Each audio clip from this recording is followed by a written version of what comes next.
اتنے میں دیکھا غوث اعظم کو گزرتے ہوئے، اس نے کہا بس کام بن گیا، کہنے لگا حضرت ذرا 2 منٹ رکیے گا، یہ ہمارا مسئلہ حل کیجیے گا۔ آپ رکے، کیا ہوا؟ کہنے لگا حضرت میں کہتا ہوں ہمارے نبی افضل ہیں، یہ کہتا ہے ہمارے نبی افضل ہیں، اس نے کہا ہے کہ مردے زندہ کرتے تھے عیسیٰ، اس لیے افضل ہیں۔ سرکار غوث اعظم آپ نے اسے کہا کیا تمہارے نبی عیسیٰ کے افضل ہونے کی دلیل صرف یہ ہے کہ وہ مردے زندہ کرتے تھے؟ اس نے کہا آپ بتائیں آپ کے نبی نے کون سا مردہ زندہ کیا ہے؟ سرکار فرمانے لگے عیسیٰ علیہ السلام ہمارے نبی ہیں، وہ ہم افضل ہیں ہم سے، ہم حضور کے غلام ہیں، ہمیں پیغمبروں کی برابری کا دعویٰ نہیں، مگر یار یہ مردے زندہ کرنا کون سا کام ہے؟ اتنا کام تو محمد کے غلام بھی کر لیتے ہیں، مجھ سے کروا کیا کروانا ہے؟ کون سا مردہ زندہ کروانا؟ اسے نام بھی دیکھ لیتے آئندہ اور لے گیا قبرستان میں پرانی سی قبر ڈھونڈ کر، کہنے لگا اسے کرے گا۔ غوث اعظم نے فرمایا بتا عیسیٰ جب مردے کو زندہ کرتے تھے کیا کہا کرتے تھے؟ اس نے کہا حضرت عیسیٰ فرمایا کرتے تھے قوم بإذن اللہ، اللہ کے حکم سے اٹھ۔ غوث اعظم نے فرمایا عیسیٰ ہمارے بھی پیغمبر ہیں، وہ ہم سے افضل ہیں، ہمیں ان کی برابری کا بھی دعویٰ نہیں، مگر میں یہ بتانا چاہتا ہوں ارے مردے زندہ کرنا افضلیت کی جگہ نہیں ہے۔ تو دیکھ عیسیٰ فرماتے تھے قوم بإذن اللہ، اٹھ اللہ کے حکم سے، اب دیکھ یہ مردہ کیسے اٹھا ہے، قبر کی طرف منہ کیا، اب تو قادر جیلانی فرمانے لگے قوم بإذنی اور میرے حکم سے اٹھا۔ سبحان اللہ، قبر پھٹی، مردہ قبر سے باہر۔ اس نے کہا حضرت حکم فرمائے۔ عیسائی کو کہا کافی ہے یا اور بھی کچھ چاہیے؟ کہنے لگا حضرت کافی ہے۔ مردے کو حکم دیا واپس چلا جا، ابھی قیامت نہیں آئی، لے جا واپس۔ مردہ لے گیا، مگر غوث اعظم نے کہا کیا؟ قوم بإذنی، میرے حکم سے اٹھ، میرے حکم سے اٹھ۔ مانا کیا تھا؟ بھائی عیسیٰ تو فرماتے تھے اللہ کے حکم سے اٹھ، غوث اعظم کہتے ہیں میرے حکم سے اٹھ۔ اس کا مطلب یہ تھا غوث اعظم بتانا چاہتے تھے لوگوں زبان میری ہل رہی ہے اور بول وہی ہو رہا ہے۔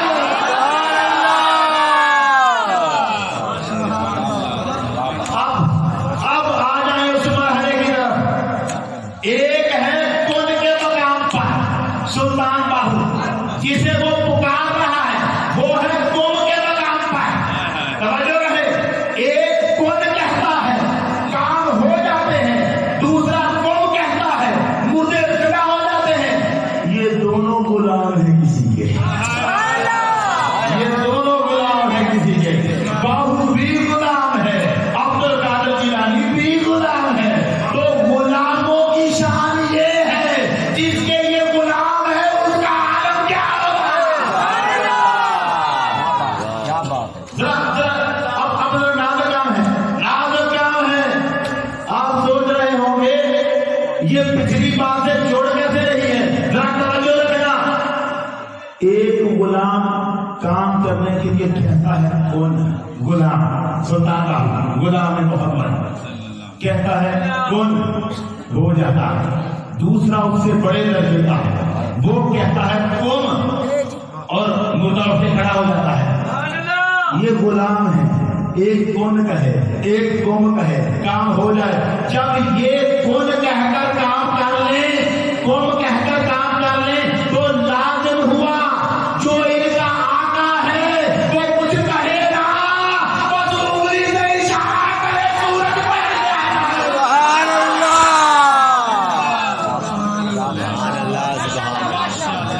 سبحان اللہ، کون تو غلام کہہ رہے ہیں، اب لازم ہے آقا کچھ کہے گا، بس اشارہ کرے، وہ اشارہ کرے سورج پلٹ کے آ جائے، وہ اشارہ کرے چاند کا کلیجہ چل جائے، وہ اشارہ کرے بادل چھٹ جائے، وہ اشارہ کرے درخت چل کے آ جائے، وہ اشارہ کرے کائنات کا نظام بدل جائے۔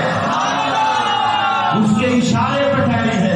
ابو جہل کا بیٹا آیا، ابو جہل کا بیٹا آیا، حضور پانی کے کنارے کھڑے ہیں، کہنے لگا یا محمد ان كنت صادقا فَادْعُوا ذَلِكَ الْحَجَرَ الَّذِي إِلَى الْجَانِبِ الْآخَرِ، پانی کے جہاں ہم کھڑے ہیں وہ دوسرے کنارے پہ ایک پتھر پڑا ہے، اسے بلائیں گے آپ کے پاس چل کے آئے بلا فاد یکبہ بلا جب تیرتا ہوا آئے ڈوبے نہ۔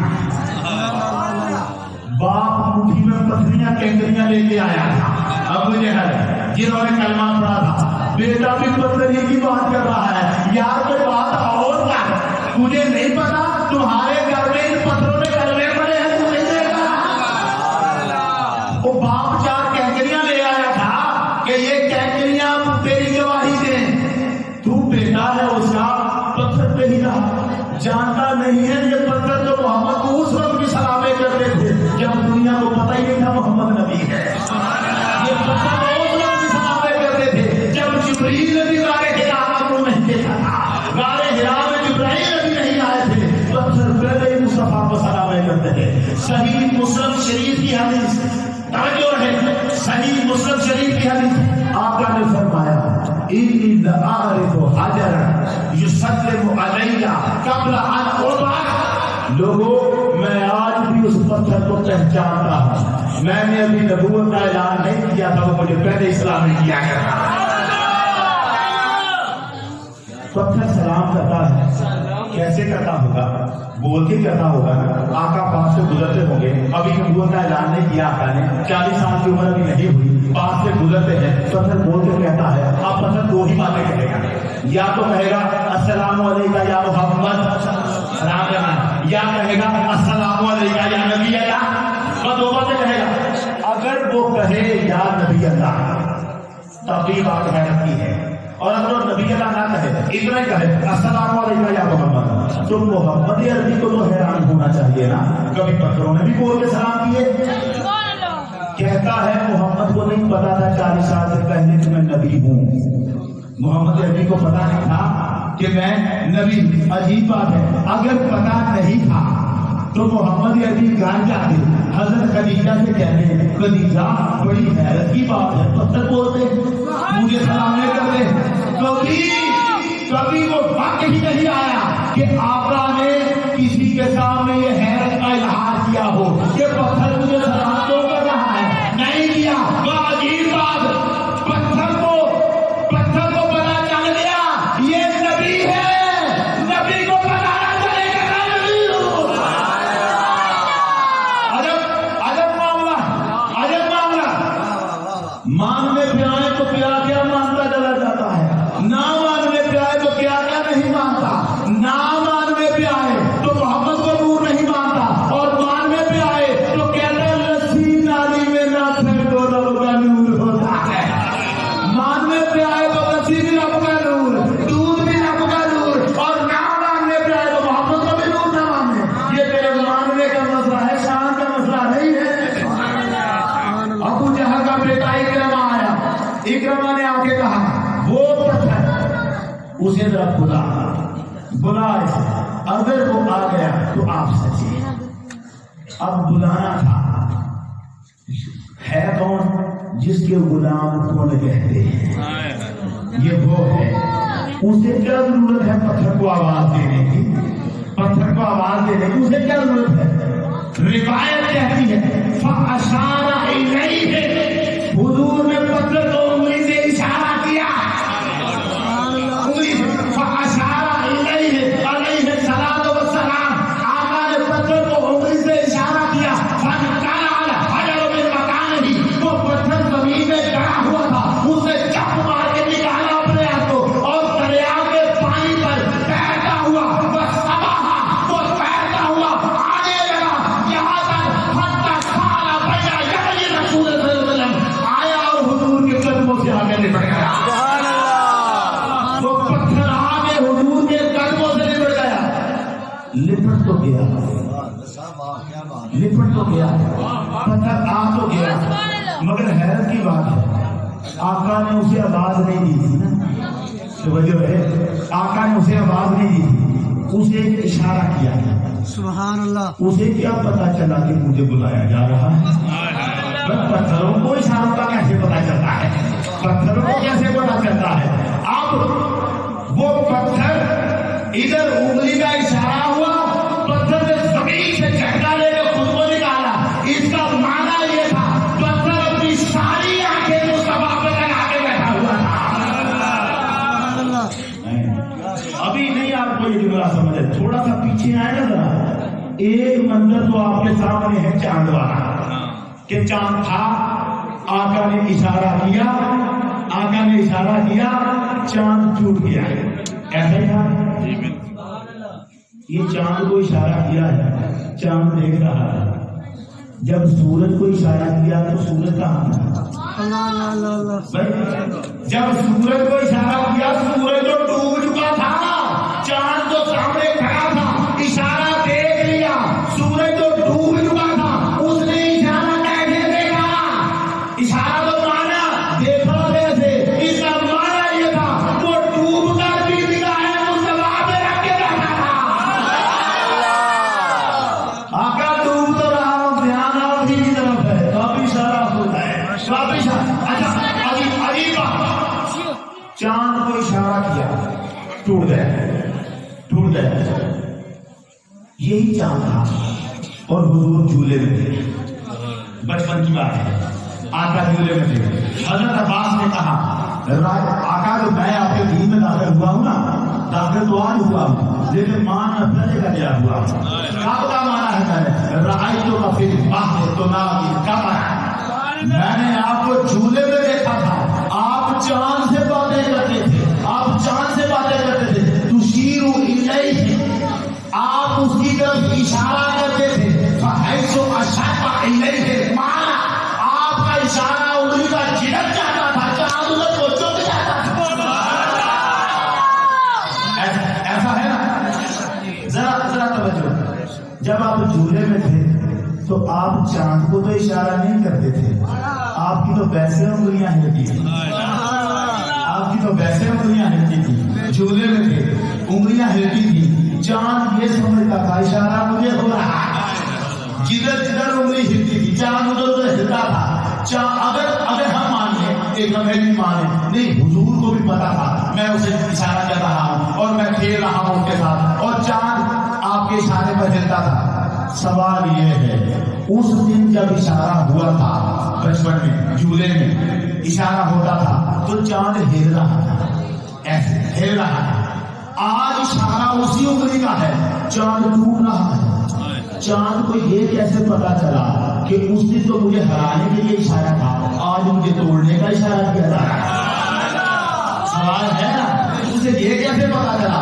آج بھی چاہیے تھا جب آقا نے اشارہ کیا تھا تو نیچے آ جاتا. اسے یہ کیسے پتا چلا کہ یہ اشارہ جو آج مجھے انگلی کا ہو رہا ہے یہ مجھے نیچے کرنے کے لیے نہیں ہے، مجھے توڑنے کے لیے ہے. چاند کیسے اشارہ سمجھ رہا تھا؟ تو عجیب بات ہے، چاند محمد کی نیت کو سمجھ لے اور محمد کو پتا چلے دل کا یاد ہوگا. چاند کو پتا چل رہا ہے نیت کیا ہے تو محمد عربی کو نہ پتا چلے گا تیری نیتیں کیا ہے، تیری نیتیں کیا ہے. کائنات کی نیتوں کا محمد عربی کو پتا ہے صلی اللہ علیہ وسلم. اشارہ ہے، جدھر اشارہ ہو جائے کائنات کا نظام اشارے سے. کیوں؟ اس لیے کہ خود کہنے والے تو اس کے غلام ہیں، خود کہنے والے تو اس کے غلام ہیں. یہ غلاموں کی شان ہے تو آقا کی اشارہ ہی کرے گا، کائنات سمجھے گی. مردے زندہ کرنے کے لیے حضور کو کچھ کہنے کی ضرورت نہیں ہے. بدو نے آ کے گو پھینکی مری ہوئی گو. یہ گو ہے کرلا شرم نہیں پڑی. گو دیکھی ہوئی آپ نے، مری ہوئی گو لانے حضور کے آگے. اگر تو سچا نبی ہے تو کاری سے زندہ ہے. اگر یہ زندہ ہو گئی، میں پڑھا لکھا نہیں ہوں، اس نے کہا میں پڑھا لکھا نہیں ہوں، میں طریقے نہیں مانتا. یہ گو زندہ ہو گئی، میں بھی تیرے ساتھ اس ایمان لے آؤں. اب ذات وہ ہے جس کے غلام کو بےعزتی کیا کہ زندہ کرے. اس کے سامنے پڑا ہے ایک مردہ گو مری ہوئی بڑی زندہ کرنا ہے. آقا نے اسے نہیں فرمایا اٹھ یہ ضرورت کیا ہے؟ یہ نہیں فرمایا اٹھ اللہ کے حکم سے، نہ یہ بھی نہیں فرمایا اٹھ میرے حکم سے. آواز دی یا تب، ایسے آواز دی جیسے زندہ کو دی جاتی ہے. بات کی اس کے ساتھ اٹھانے کی حاجت کیا ہے؟ ارے محمد کی تو آواز وہ ہے مردے کے کام میں پڑے اٹھ کے کھڑا ہو جائے. کہا یا تب، تب ابھی میں گو ہو گئے. اے گو، مری ہوئی گو پڑی تھی. اے گو، اس مری ہوئی گو نے اپنی سری اٹھائی. وہ سری اس بدو نے کچلی ہوئی، اس نے وہ سری اٹھائی.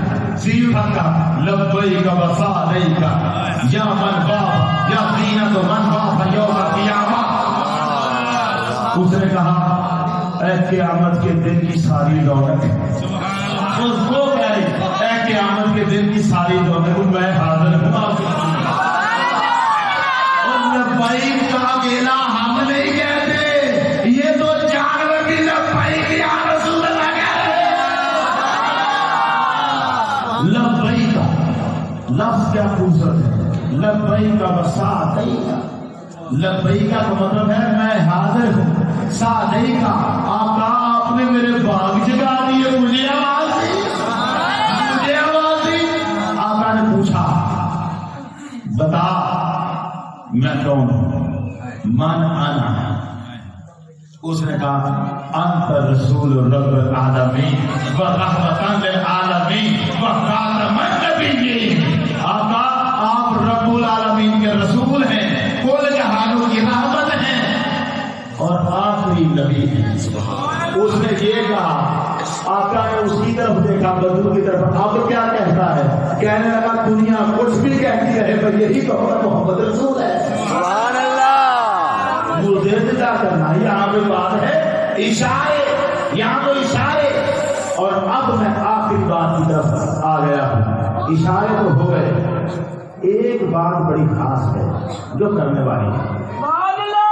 سورج تو پلٹا تھا ایک ہی دفعہ، اور اب ہم سوچتے ہیں یار علی کہاں اور ہم کہاں. اب ہمارے لیے تو پلٹ کے نہیں آنے والا نا سورج، ہمارے لیے تو سورج پلٹ کے نہیں آنے والا. حضور ہمارے لیے سب سے بڑی نعمت ہے، مگر جو فیض صحابہ نے دے دیا ہے ہمیں تو نہیں مل سکتا. ایک بات ہے، مگر آقا کی رحمت بڑی وسیع ہے. ذرا توجہ رکھنا.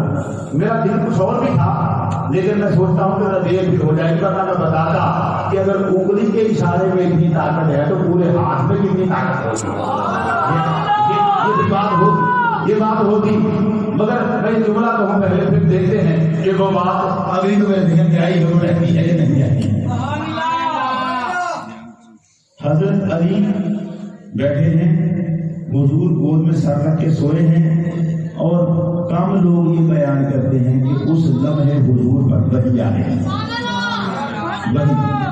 یہ شان تو علی کی گود کو حاصل ہوا. یہ شان صرف پیغمبر اقدس کا سار نہیں گود میں آیا، رب کی وحی بھی گود میں آ رہی ہے. کیا شان ہے.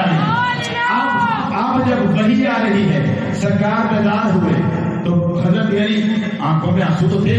وہ جملہ میں نہیں کہوں گا جو کہا جاتا ہے آقا نے پوچھا علی ادا پڑھنی ہے کہ قضا؟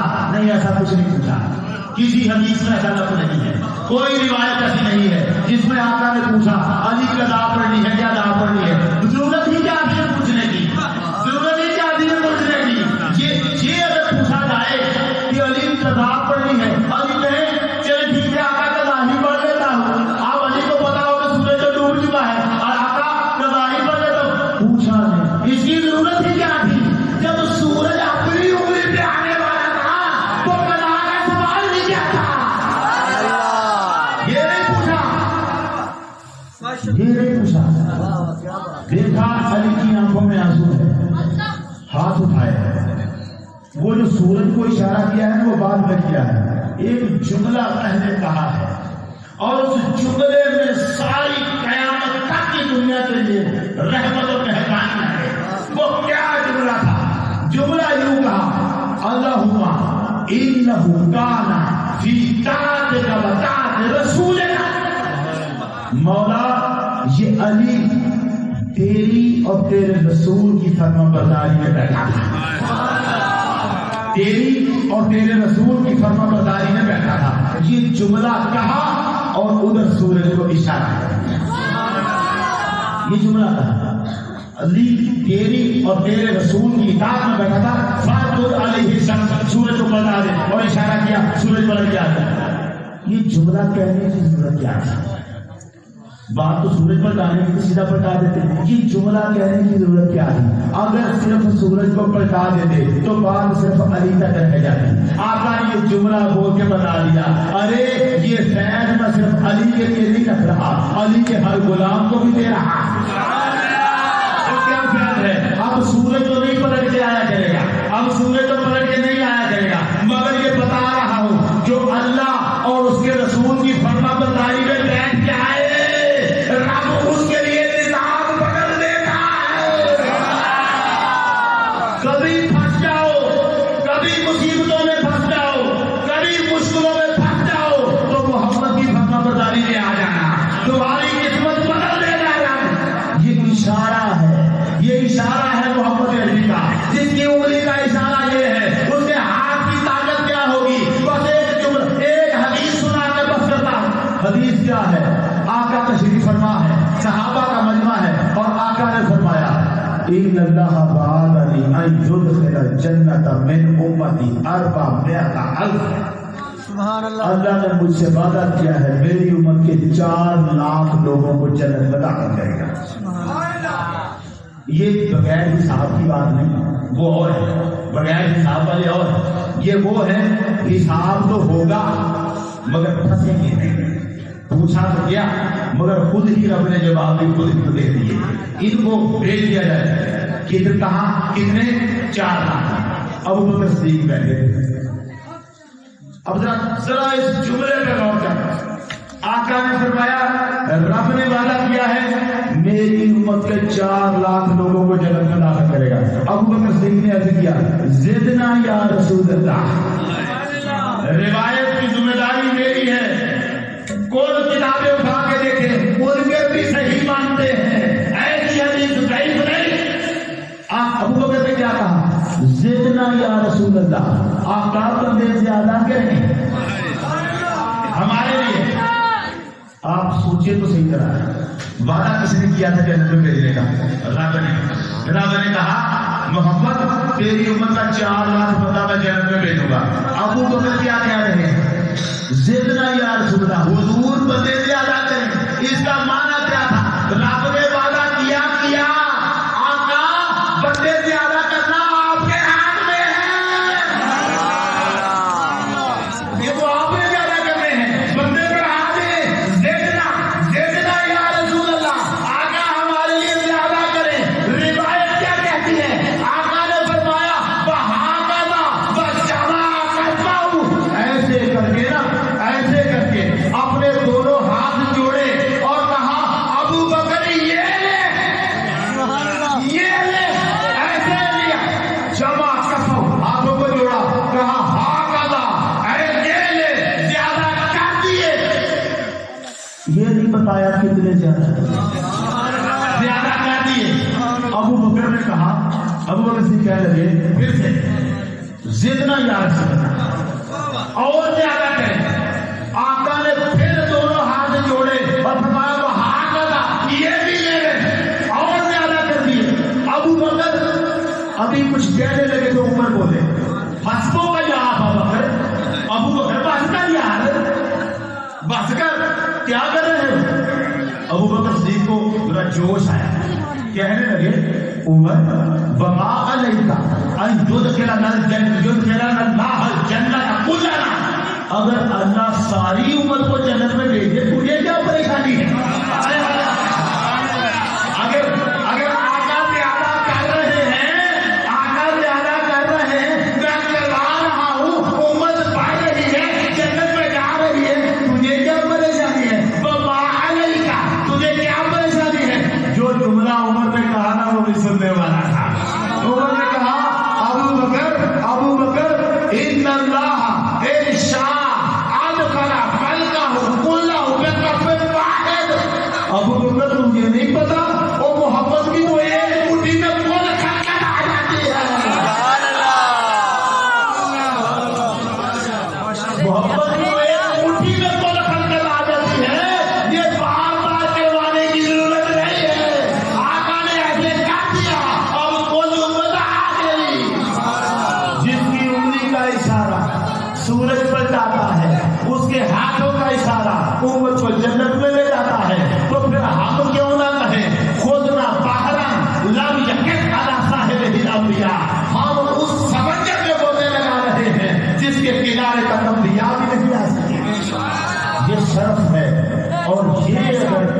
نبی آیا ہے تو پھر رب کو کہنا وہ بھی درست ہے، وہ تو سب ہر فرمان درست ہے، مگر وہ جو اس نے کہا ہے نا میں نے مومنوں پہ احسان کیا ہے، وہ بات کسی وجہ سے نہیں ہے، اور وہ جو اس نے احسان کیا ہے اس پر ہم پر واجب ہے کہ ہم اس کا شکر ادا کریں، خوشی کے جذبات رکھ کر، شکر بغیر خوشی کے نہیں ہوتا۔ اللہ جل شانہ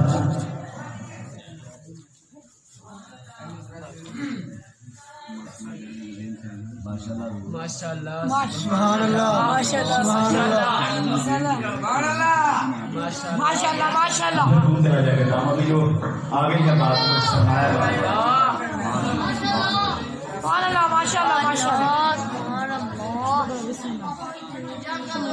انہوں نے فرمایا ہے کہ سیدہ کائنات کے بارے میں دو حدیثیں سنا دی، میں حدیث سناتا ہوں مگر اس سے پہلے میں اقبال کا شعر سنانا چاہتا ہوں۔ سیدہ کائنات سیدہ فاطمہ الزہرا صلوات اللہ علیہا کے بارے میں اقبال نے جو خوبصورت بات کہی ہے، اور اقبال کے علاوہ کسی نے ایسے جوش سے بات کی، کمال بات کی۔ اقبال کہتا ہے مریم از یک نسبت عیسیٰ عزیز اور سے نسبت حضرت زہرا عزیز۔ وہ کہتا ہے ہمیں حضرت مریم سے عقیدت ہے، اس کی نسبت ایک ہی ہے، کیا وہ عیسیٰ کی والدہ ہے؟ حضرت مریم علیہ السلام حضرت عیسیٰ کی والدہ ہے، اس لیے ہم ان سے عقیدت رکھتے ہیں۔ مریم آج یک نسبت عیسیٰ عزیز آج سے نسبت حضرت زہرا عزیز، مگر سیدہ فاطمہ تین نسبتیں ہیں جن سے ہمیں عقیدت ہے، تین نسبتیں ہیں جن سے ہمیں سیدہ سے عقیدتیں ہیں۔ وہ کیا نسبتیں ہیں؟ اقبال نسبتیں بتا رہا ہے۔ پہلی نسبت نور چشمی رحمت للعالمین، امام اولین و آخرین۔ پہلی نسبت یہ ہے کہ سیدہ کائنات مصطفیٰ کی آنکھوں کا نور ہے، وہ مصطفیٰ جو اولین و آخرین کا امام ہے، کل جہانوں کا امام، اس کی آنکھوں کی روشنی سیدہ فاطمہ ہے۔ ایک وجہ یہ، دوسری وجہ کیا ہے؟ بانو تاجدار ہر عطا مرتضی مشکل کشا شیخ خدا۔ یہ سیدہ بیوی ہے کس کی؟ اس کی بیوی ہے جس کی شان میں سورہ دہر نازل ہوئی۔ ہر عطا اگر انسان ہی من الدہر لم یکن شیئا مذکورا، یہ سورہ دہر حضرت علی کی شان میں نازل ہوئی۔ اب اقبال کہتا ہے تاجدار ہر عطا، وہ جو تاجدار ہے سورہ دہر کا تاج جس کے سر پر پہنایا ہے، وہ علی مرتضی مشکل کشا شیر خدا، وہ مشکل کشا بھی ہے، شیر خدا بھی ہے۔ کیا کروں؟ آپ نے بات چھیڑ دی ہے اور میں کہیں چلا گیا۔ مجھے کچھ دوستوں کی طبیعت میں آئی ہے، ایک دو ہیں ایسے جن کو تھوڑا تھکاوٹ کا احساس ہے یا شاید وقت کا، باقی سب کا ذوق ہے اور اس ذوق پر مجھے ایک ذوق آ رہا ہے۔ میں عرض کرنا چاہتا ہوں ایک جملہ، اگر ایک لفظ ہے ثنا کرنا، تعریف کرنا۔ ہم ثنا کا مطلب سمجھتے ہیں تعریف کرنا، ثنا کا یہ مطلب نہیں ہے تعریف کرنا۔ ثنا کا مطلب ہے کسی کی ویسی تعریف کرنا جیسی اس میں خوبی ہے، خوبی کے مطابق تعریف کرنے کو ثنا کہتے ہیں۔ اچھا، اب اگر کسی کو بہادری کی بات کرنی ہو نا، کسی کی بہادری، ہم کہتے ہیں اتنا بہادر ہے کہ شیر ہے، شیر بڑا بہادر ہے، شیر۔ ہم نے شیر کیوں کہا اسے؟ کیونکہ ہمارے نزدیک شیر بڑا بہادر ہے، اس لیے ہم نے اسے شیر کہا۔ لیکن آپ کو پتا ہے آج کل ٹیلی ویژن چینلوں میں بھی، ڈاکومنٹری چینل میں بھی نظر آتا ہے، شیر کھڑا ہو، چار جنگلی بھینسیں اکٹھے اس کے مقابلے پہ آ جائیں، شیر دو دبا کے آگے بھاگ جاتا ہے۔ اس کا مطلب ہے جو بڑا بہادر تھا کبھی کبھی بزدل بھی بن جاتا ہے۔ شیر بڑا بہادر تھا مگر کبھی کبھی دو دبا کے بھاگ جاتا ہے۔ اب اگر آپ نے ثنا کرنی ہو علی کی، ثنا کرنی ہو علی کی، بہادری بیان کرنی ہو علی کی،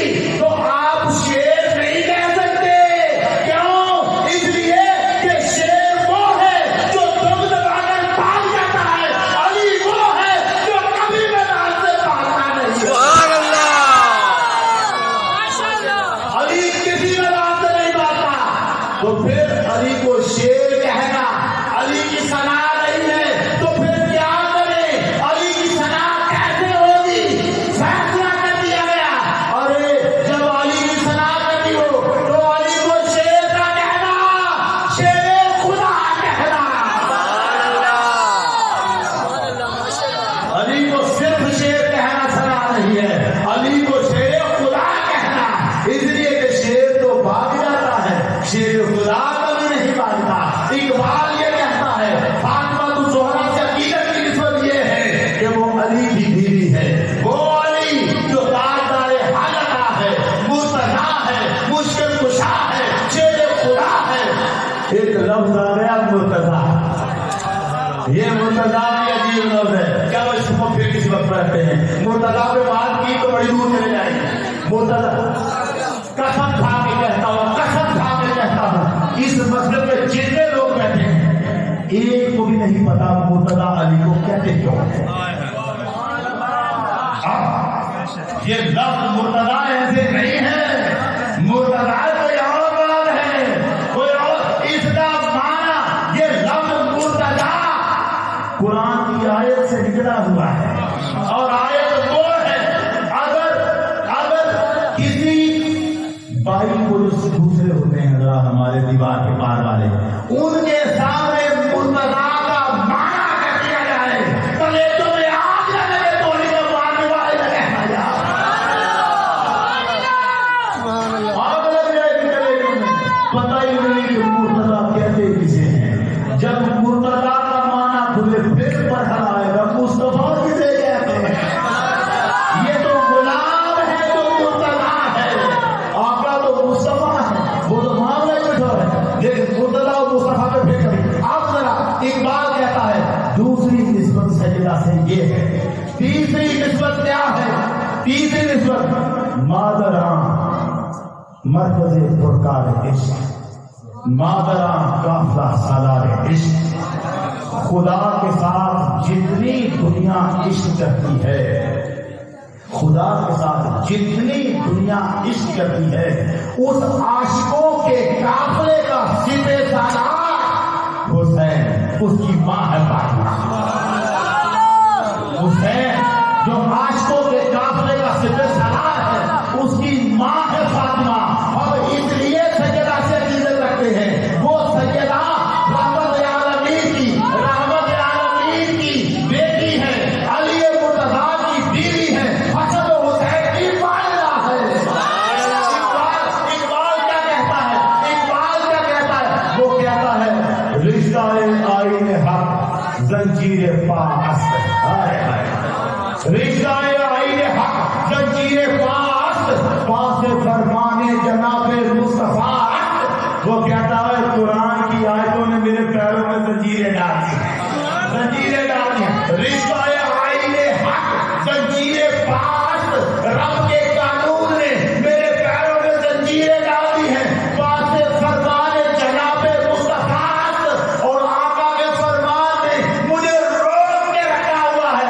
اگر یہ دو رکاوٹیں نہ ہوتی، اگر یہ دو رکاوٹیں نہ ہوتی، رب کا قرآن مجھے منع نہ کرتا، محمد کا فرمان مجھے نہ روکتا، تو تم دیکھتے، ورنہ گرد تربتش کردی دبے سجدہ ہوا پر خاک مات پاشید میں، اور تو دیکھتا میں فاطمہ کی قبر کا طواف کر رہا ہوں، تو دیکھتا میں سیدہ فاطمہ کی قبر کا طواف کرتا، اور پھر سیدہ فاطمہ کی قبر کے سامنے سجدے کرتا، سجدے کرتا۔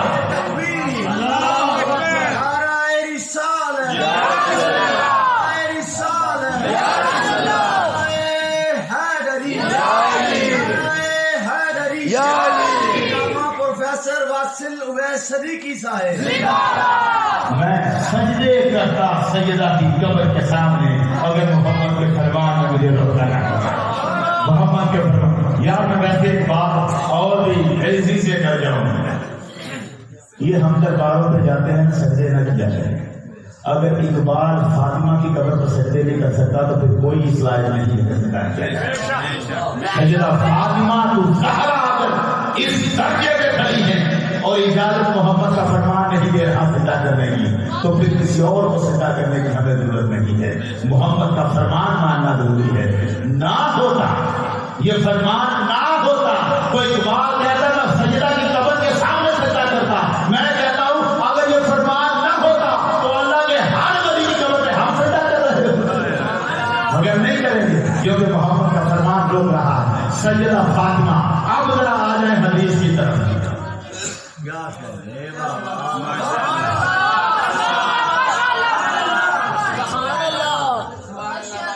کل کائنات نے دیکھا تھا، کل کائنات نے دیکھا تھا کہ سارے لوگوں سے بڑھ کر مصطفیٰ پیار علی سے کرتے ہیں، یہ دیکھا تھا۔ اور وہ تو بڑا عجیب مرحلہ ہوا نا، جس دن کسی نے بنا ہوا پرندہ بھیجا سرکار کی بارگاہ میں، گوشت بنا ہوا آپ کھائیں، سامنے رکھ کر بیٹھے، انس لے کے آئے، انس اندر دروازے کے پاس کھڑے ہیں، حضور کے پاس بنا ہوا پرندہ پڑا ہے، آقا نے دعا اللہم اغفرلی بأحب الخلق الیک، مولا اسی میرے پاس بھیج جو ساری خدائی میں مجھے سب سے زیادہ محبوب ہے۔ اب ساری خدائی میں خود سب سے زیادہ اللہ محبوب ہے، اپنے بعد اب دوسرے کی بات پتا چلے محمد کے بعد وہ محبوب ہے۔ اللہم اغفرلی بأحب الخلق الیک یأتینی ویأکل معی ھذا الطعام، وہ آئے اور میرے ساتھ بیٹھ کر یہ گوشت کھائے۔ یہ دعا سنی نا، حضرت انس کھڑے تھے دروازے کے پاس، باہر دروازے باہر نکلے، انہوں نے سوچا اب جو آنا ہے نا وہ رب کا محبوب ہونا ہے، جو آنا۔ ابھی کھڑے تھے، ابو بکر صدیق آئے، ابو بکر آئے، حضرت انس نے دیکھا کہ پتہ ہمارے قبیلے کا نہیں ہے، انس تو مدینے کے انصاریوں میں سے تھے، یہ مکے کا مہاجر ہے ابو بکر، ان کی کوشش یہ تھی کہ اسے اندر بھیج دوں جو ہمارے خاندان کا ہو، قبیلے کا ہو، کیونکہ جس نے اندر جانا ہے آج محبوبیت کی موت لگتی۔ انس ایک بات بھول گئے، پر موت محبوبیت کی آج نہیں لگ رہی، وہ موت لاگی چکی ہے، اندر اس نے آنا ہے، آج لگ رہی نہیں، جس پر لگی ہے اندر اس نے آنا ہے۔ انس نے ابو بکر کو کہا، ابو بکر نے کہا حضور سے ملنا چاہتا ہوں۔ انس کہنے لگے نہیں، آپ کا مشغول ہے، مضرور ہے۔ ابو بکر بدل گئے، عمر فاروق کا حضور سے ملنا چاہتا ہوں، عرض کرنے مشغول ہے، آتا مشغول، یہ بندے نہیں ہمارے کو ملے گے، یہ مہاجر ہیں۔ عثمان غنی آئے، حضور سے ملنا چاہتا ہوں، سونے کا مشغول ہے، نہیں مل سکتے۔ اب انس کی بڑی کوشش کی کہ پتا مدینے کا خالی ہونا چاہیے، سونے کا مشغول ہے، 3 بندے بھیج دیے اور چوتھے آگے مولا علی۔ حضرت علی نے آج ایک اسم کہا نا حضور سے ملنا چاہتا ہوں، انس نے کہا نہیں حضور مشغول ہے، کہنا تو ان کو بھی یہی تھا حضور مشغول ہے۔ علی کی آواز مصطفیٰ کے کانوں میں بڑھ چکی تھی، آوازیں تو پہلوں کی بھی آئی تھی مگر ان کا جانا منظور تھا، اب جس کی آواز آئی ہے یہ پلٹ کے جائے منظور نہیں، یہی تو ہے جس کی دعا مانگی جا رہی ہے۔ اندر سے آواز دی، اندر سے آواز دی، انس علی کو آنے دے، اسے نہ دو، یہی تو ہے حضرت علی۔ اچھا اب دنیا کو پتا تھا، یہ بات بھی مشہور ہو گئی کہ علی، اور وہ بھی پتا تھا جو آقا نے فرمایا علی تیرا گوشت میرا گوشت، تیرا خون میرا خون، یہ باتیں ساری، یہ ساری باتیں سارے صحابہ کو پتا تھی۔ تو جب سب کو پتا تھی تو علی کو بھی تو پتا تھی کہ مجھ سے کتنا پیار ہے، یہ مسئلہ بڑا سخت بن گیا ہے۔ یہ بات جو پتا تھی بڑی عجیب بن گئی۔ ایک دن دونوں بیٹھے تھے، حضرت علی اور سیدہ فاطمہ الزہرا، اور بیٹھے تھے حضور کی مجلس میں۔ تو علی کو پتا تو تھا سب سے بڑھ کر محبت مجھ سے ہے، اور اتنی ضرورت کر دی، آگے بڑھے اور کہا یا رسول اللہ یہ بتائیں آپ کو مجھ سے زیادہ پیار ہے کہ فاطمہ سے زیادہ پیار ہے؟ کیا سوال تھا، کتنی محبت سرکار نے علی کو دے دی کہ علی آج یہاں تک پوچھ رہے تھے کہ مجھ سے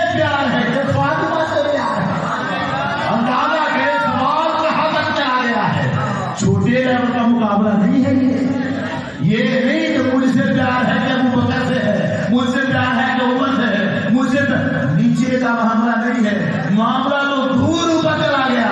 مجھ سے زیادہ پیار ہے یا فاطمہ سے زیادہ پیار ہے؟ اب دونوں سامنے وہ تھے جن دونوں سے آقا کو پیار تھا. کسی ایک کا دل ٹوٹ جاتا, آقا کو کہاں گوارا تھا, کہاں گوارا تھا. دونوں ہی تو مصطفیٰ کے دل کے ٹکڑے تھے. کیا جملہ تھا جو آقا نے بولا, کیسا جملہ بولا. فرمایا انت اعز علی منها وفاطمہ احب الی منها. علی تو مجھے فاطمہ سے زیادہ عزیز ہے اور فاطمہ مجھے تجھ سے زیادہ پیاری ہے. ایسا لفظ بولنا ہے, علی تو مجھے فاطمہ سے زیادہ عزیز ہے اور فاطمہ مجھے تجھ سے زیادہ پیاری ہے. یہ زبان محبت تھی, یہاں لفظوں کی کوئی کمی تھی. ایسا لفظ بولا, مقابلہ بھی نہ رہے, فیصلہ بھی ہو جائے. ایسا معاملہ. اب دیکھیں دوسری حدیث. جو بچہ پیدا ہوتا ہے تو اس کی کچھ حالتیں ہیں. سب سے پہلے بچہ نطفے کی شکل میں ہوتا ہے, پھر دوسری شکل خون کی بوند جم جاتی ہے اور اسے کہتے ہیں علقہ. اب یہ لوتھڑا سا بن جاتا ہے علقہ. پھر اس کے بعد یہ گوشت کی بوٹی بن جاتی ہے, اسے کہتے ہیں مدغہ. اور یہ مدغہ وہ حالت ہے جس میں فرشتہ آتا ہے اور آ کے روح ڈال دیتا ہے. مدغہ اس حالت کو نطفے میں بھی روح نہیں ڈالتا, علقہ کی حالت میں بھی روح نہیں ڈالتا, مدغہ کی حالت جب بنتی ہے تو اس میں روح ڈالتا ہے. اس کا مطلب یہ ہے ساری حالتوں میں سے مدغہ وہ حالت ہے جس میں فرشتہ روح ڈالتا ہے. اور یہی بات ہے کہ آقا جب سجدہ فاطمہ کا تعارف کرواتے ہیں تو فرماتے ہیں فاطمہ تو مدغہ تو منی, فاطمہ میرا مدغہ ہے. اس کا معنی کیا ہے؟ میری روح فاطمہ میں رہتی ہے, میری روح فاطمہ میں رہتی ہے. فاطمہ تو فکرہ تو منی, فاطمہ میرے جگر کا ٹکڑا ہے. جس نے اسے راضی کر لیا اس نے مجھے راضی کر لیا. جس نے فاطمہ کو ناراض کر لیا اس نے مجھے ناراض کر لیا. یہ سیدہ فاطمہ سیدہ النساء العالمین والعالمین پیچھے ہے فاطمہ. یہ شان کس کا ہے کہ محشر میں انبیاء بھی اس کی حکم میں شامل ہیں. اے اہل محشر, غضوا رؤوسکم, اپنے سروں کو جھکا لو, نظروں کو نہیں, سروں, اپنے سروں کو جھکا لو کہ فاطمہ بیٹے محمد کی سواری آ رہی ہے. یہ شان ہے سیدہ النساء العالمین کی. اللہ تعالیٰ آپ کے ذوق کو سلامت رکھے اور ہم سب کو میلاد کی برکتوں سے مالا مال فرمائے. وآخر دعوانا